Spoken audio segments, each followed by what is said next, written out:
Welcome to the In Memory of Man podcast, a show dedicated to the brave new world of crime, artificial intelligence, and you. The future is now. Here's your host, criminal trial lawyer, researcher, and author, Robert Kiesling. Hello, welcome to the In Memory of Man podcast, Robot Crime Blog. I'm your host, Robert Kiesling. I do the research so you don't have to. I want to give a quick shout out to Sadie Chelsea of Pick Up the Pen podcast. I highly recommend you check it out. I dig it. I like it. All right, so let me give you a quick summary of this podcast. So for those of you that are on Instagram or on the go, you can maybe pick it up later or at least get the gist of it and get the news out there. Quickly, this is about thermal imagery, and thermal imagery is going to be used in real time throughout the state of Texas, throughout really the world, if it's not already in play. And that thermal imagery also has the capability of facial recognition. And it's being uploaded into a server, a private and public servers that's going to be used by probably your apartment complex, which one of the complexes in Texas is already using among others.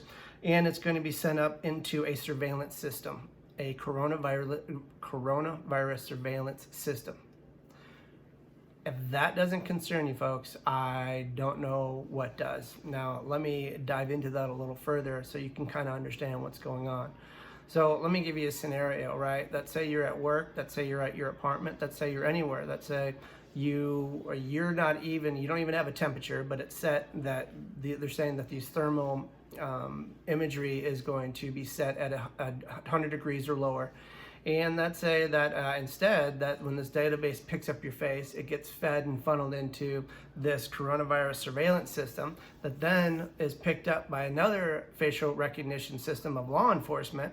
And then you are misidentified, your face is misidentified in that law enforcement. You're at your pool at your apartment complex, and then all of a sudden, SWAT, big team comes in and arrests you right in front of all your neighbors because you were misidentified in this facial recognition system. Now, you think it probably can't happen, right? Well, the facial recognition software is just, it's janky at best. Let me put it to you that way. And how do I know that? Well, facial recognition misidentifies 26 California lawmakers as criminal suspects. You can get that article on my podcast. I'll also have it in the Facebook link for the vlog. And 1 in 5 lawmakers were misidentified. They had no criminal history, and they were misidentified and compared to a mugshot that said that they were that criminal when they weren't. And that was out of 120 lawmakers, 1 in 5 were misidentified of that. And let me quote one of the lawmakers that talked about this after they were misidentified. Clearly, this software is faulty. It really should not be used by any law enforcement agency at this point. Body cameras are there to build trust, not to tear it down. But yet they are using these systems, and then you know about Clearview. If you don't know what Clearview is, the government is now using them after they've been hacked multiple times, and then they recalled their facial recognition / thermal cameras. But now they're being used to monitor us, or will be used to monitor us. So it's an issue. It's a big issue. And I want to bring that to your attention. Now, also, having your apartments and then having this information, understand that it's the numbers that are being fed into this algorithm that's going to be used to monitor us for the coronavirus surveillance system that's being developed by USC and Emory University to simulate and be close to the China's social credit scoring. So I don't want to get ahead of myself here, but also you can look at some of those articles in the military back in 2018, and the article was able to very successfully, in real time, use thermal imagery to obtain facial recognition through algorithms and software. But again, 1 in 5, what is that accuracy? It's not good. And the fact that you could be identified and arrested, not only arrested, but quarantined, and now you can be arrested indefinitely and you can be quarantined indefinitely as a result of that. Think about that. And misidentified, all because you're at your pool drinking a beer or a soda, whatever, right? And then you're turned away from your families, you lose your job. I talked about this, about China's credit system coming here. I told you the Western companies that were helping China over there didn't care about us, and now you're seeing the result of that. All right, I digress. So let's talk about this USC Emory creating coronavirus surveillance system similar to China's social credit scoring. Well, here's the issues that I have with that. First of all, China's social credit system has blacklisted more than 13 million citizens labeled as untrustworthy. Now, think about that. If that's coming here, right, and I'm actually familiar with it, they've been labeled untrustworthy because either they were hanging around people that are allegedly anti-government or have spoken out against the Chinese government. They have either defaulted on a loan, something to that, right? We're over here. I mean, that's business, and it's unfortunate some people do default on the loans or actually have to file bankruptcy. Well, you're seeing a lot of the bankruptcies now, actually, from the coronavirus, but. Also, the system has also blocked 23 million Chinese citizens from traveling by train or plane. So what they do is first if let's say that you didn't pay a speeding ticket or you got a speeding ticket, right, and then you get caught in the system. Well, if you get too many of those tickets, or you defaulted on your business loan, or you're having trouble, right, with your family, or you get a divorce, they take all these totality of circumstances together and give you a score. And if your score hits a certain point, you won't be able to fly anymore. Hits another point, you can't take the speed train. Then you have to take another train to work, which could take you days when normally people can go back and forth in hours with either flying or the speed train. But again, the coronavirus is involved with that as well, and it's slowing obviously whatever process it would be for us to go back to work in the first place. But you can kind of see where it's going. Beijing announced the system in 2015 and launched it last year. The system essentially spies on citizens in virtually every aspect of daily life, both online and in real time. Folks, that's what they are trying to do with this coronavirus surveillance system that is tied in to the thermal imagery, that is tied into the facial recognition, that is going to be uploaded into servers that you have no idea who those servers are, and you have no right to your own private personal information, right? Just to live. Just to live, folks, just to live.